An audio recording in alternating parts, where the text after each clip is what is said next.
தாய்மானவர் திட்டம், உயர்கல்வி திட்டம், புதுமை பெண் திட்டம், மகளிர் உதவி திட்டம், எங்களுக்கு மகளிர் உரிமை தொகை வருது. பெண்களுக்காக நிறைய விதத்துல உதவி செஞ்சிருக்காங்க. அதனால ரொம்ப யூஸ் ஆகுது. அண்ணன் தம்பி அப்பா அம்மா கொடுக்காத காசை அண்ணன் கொடுக்கறாரு. நிறைய திட்டங்கள் கொண்டாந்துருக்காங்க. அது ரொம்ப நன்றி. ஏழை குடும்பங்களுக்கு நல்ல முறையில் பயன்படுத்துறாங்க.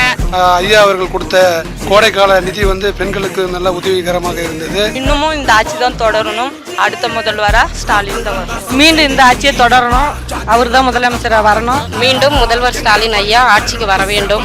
ஆட்சிக்கு மீண்டும் அவர் தான் வரணும். எங்களுக்கு அன்பார்ந்த கோரிக்கை. நிலையான ஆட்சியை தொடரும். அடுத்த ஆட்சியிலும் ஐயா அவர்களே வரணும். திரும்ப எல்லாருமே ஐயாவுக்கே ஓட்டு போடணும் நான் கேட்டேன். புதுமை பெண் திட்டம் தொடரட்டும்.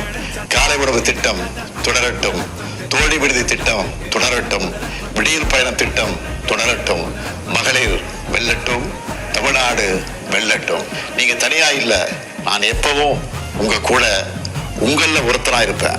உங்களுடைய உரிமைகளுக்காக உறுதியா நிற்பேன். இப்படிக்கு உங்க குடும்பத்துல ஒருத்தனான முத்துவேல் கருணாநிதி ஸ்டாலின்.